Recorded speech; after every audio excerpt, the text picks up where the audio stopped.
Eh ben, salut les amis, nous revoilà pour la suite de la vidéo sur les balles partisans. Bon, allez, ça y est, on va faire les tests, les premiers essais de ces balles, développement de charge, donc pour la cartouche 338, la Power Magnum. Alors, la première chose que je vais faire avec ces balles déjà, eh ben, c'est de les nettoyer, parce que franchement, qu'est-ce qu'on pourrait dire? Qu'elles sont pas super propres, quoi, voilà. Ces balles, bien sûr, je vais les mollicoter euh, pour développer ma charge, puisque je ne tire que de la balle mollicotée, quasiment. Pour pouvoir mollicoter, bah là, si je les mollicote dans l'état où on dirait qu'elles sont un peu grasses, elles sont sales, elles sont pas super propres en fait, voilà quoi. Comme je l'avais déjà dit dans la première vidéo sur ces balles partisans en 338, je les trouvais pas très jolies et bon bah là il va falloir quand même faire un petit nettoyage. On va les nettoyer au tumbler humide. C'est le même procédé avec lequel je nettoie les étuis. Voilà. Alors, et ben c'est parti. Et voilà. Allez, au bain, tout le monde, à la machine à laver. Et allez, c'est parti, on va faire tourner ça pendant 1 heure et après on les fera sécher dans un déshydrateur de fruits. Même chose, je fais sécher les étuis, pareil, avec un déshydrateur de fruits. Voilà. Allez, c'est parti. Bon ben voilà, ça tourne.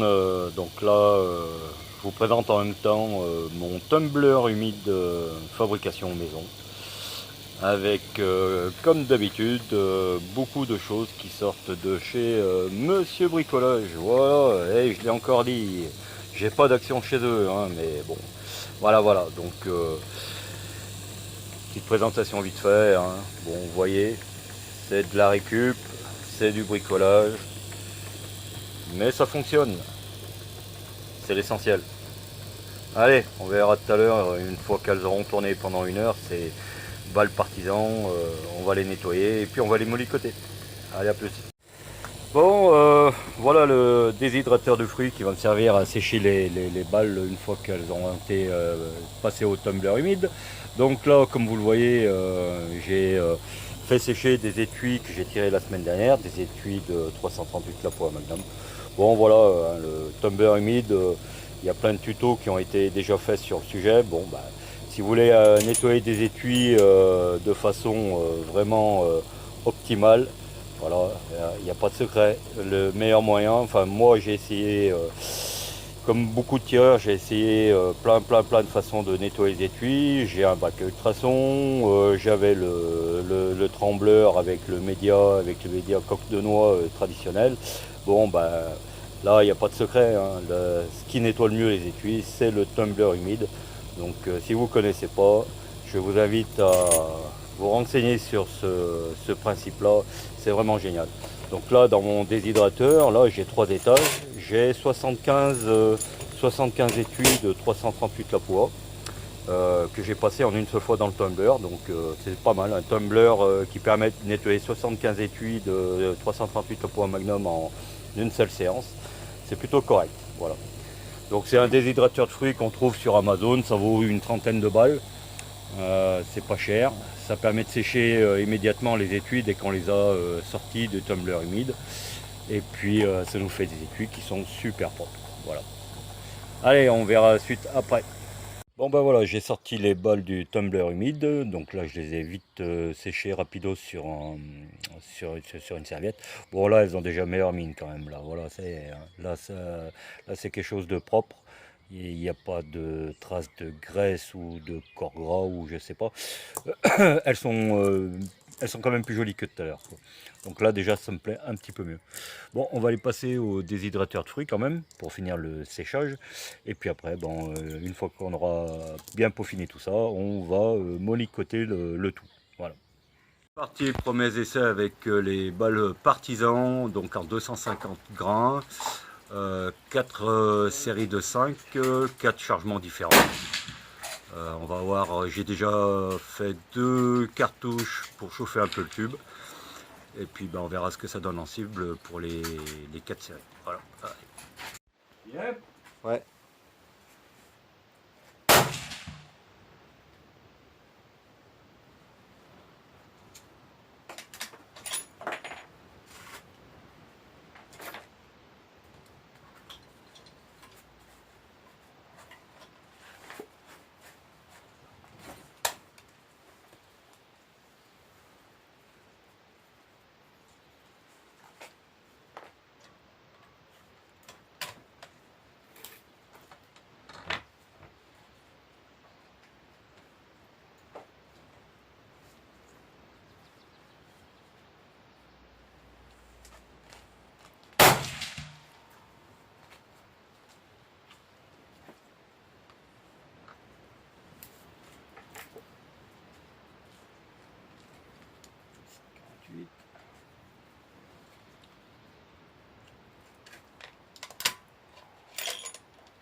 4.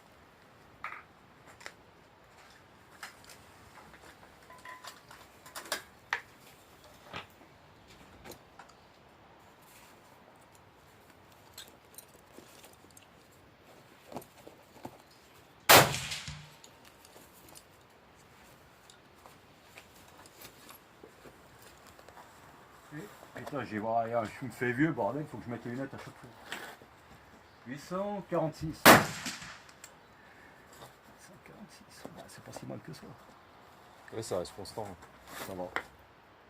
C'est pas si mal que ça. Allez, on va au résultat.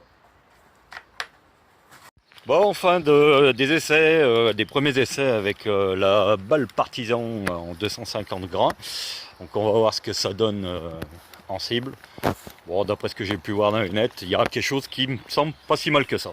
Bon, alors, ici, on a les deux premiers coups pour chauffer un peu le tube. Là, on est à 5,91 de RS76.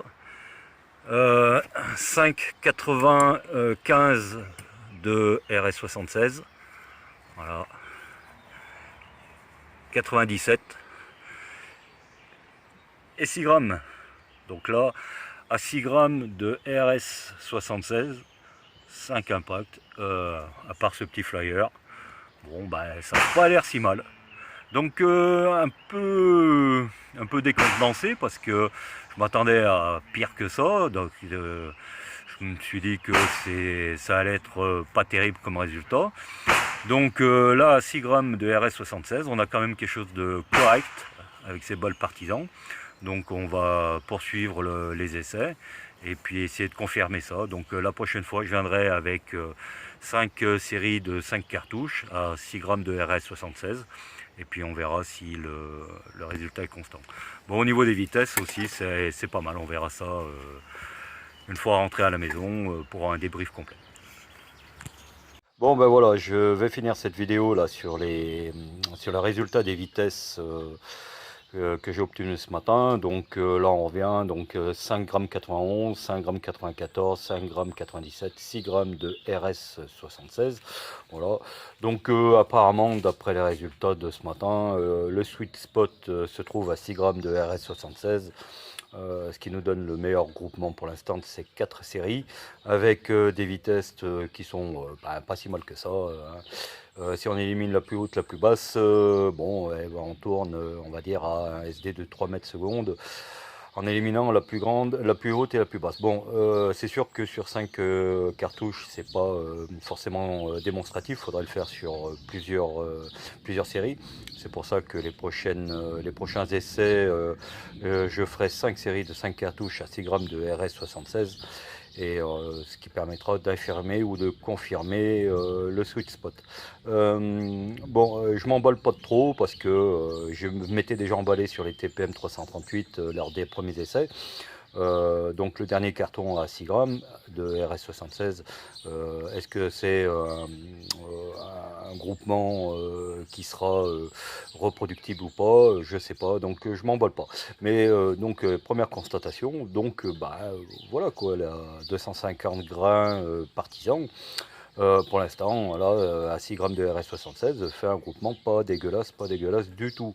Donc bon, allez, je m'emballe pas de trop, je m'étais emballé une fois et je suis vite redescendu sur terre. Donc on verra pour la prochaine fois. Alors là, j'ai remis le bipied Castelberg. Vous avez vu sur la dernière série que j'avais remis mon bipied fait maison. Donc là, parce que j'avais vraiment besoin d'une grosse stabilité et puis être sûr de mon coup. Le bipied, je l'ai essayé sur les 2 premières séries. Il est très bien, mais il faudra que je l'essaye différemment dans une autre situation. Là, vraiment, j'avais besoin de pouvoir régler la hauteur de la carabine comme je voulais, puisque j'étais en appui arrière sur un sac de tir. Donc j'ai remis pour les 2 dernières séries mon bipied fait maison qui me permet de pouvoir régler la hauteur plus finement. Là, étant donné que On ne peut pas vraiment régler la hauteur à part avec la hauteur des béquilles, mais on ne peut pas être aussi précis qu'avec le bipied fait maison que j'ai utilisé. Mais pour les 2 premières séries, j'ai utilisé le Castelberg. Il est très bien, il n'y a pas de souci. Mais je ferai un rétex un peu plus long sur ce bipied une fois que je l'aurai vraiment utilisé sur le terrain et pas en stand. Voilà. Donc pour l'instant, j'en parlerai pas plus que ça. J'en reparlerai lorsque je descendrai à nouveau à Socat, donc ce qui est prévu au mois de septembre. Voilà. Donc là, j'utiliserai ce bipied pour toute la journée et à ce moment-là, je pourrai vraiment me faire une idée plus pointue de ce que ça vaut. Mais bon, pour l'instant, de ce que j'en ai utilisé de ce matin, c'est très bien. Il est très bien pour une utilisation tactique, on va dire. Voilà. Pour une utilisation bench, bon bah c'est rien à voir avec un bipied style F-Class comme celui que j'ai fabriqué. Voilà, le bipied style F-Class, bon pour faire du bench c'est le top du top, il n'y a pas mieux. Ça c'est un bipied plus orienté tactique, donc on verra ce qu'il vaut vraiment sur une utilisation, on va dire un peu plus terrain tactique qu'en stand sur une table. Voilà. Bon, ben sur ce, fin de vidéo, et puis ben, je vous dis à la prochaine fois, et puis santé, prospérité, salut!